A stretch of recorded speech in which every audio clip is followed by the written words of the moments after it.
How to adjust sound balance on headphones on iPhone. Hi everyone, it is GuideHacks, and in this video I will show you how to adjust sound balance on headphones on iPhone. Now let's get started. First we need to open our settings.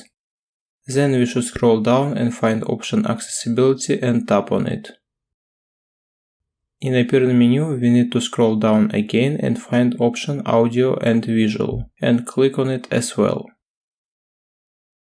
Then at the bottom we see a line where you can adjust the volume balance. For example, you can tap, hold and switch to the left or to the right as you wish. And the volume balance changes respectively. And that's all. It was how to adjust sound balance on headphones on iPhone. Thanks for watching. If you found this video helpful, we would appreciate if you subscribe to our GuideHacks channel.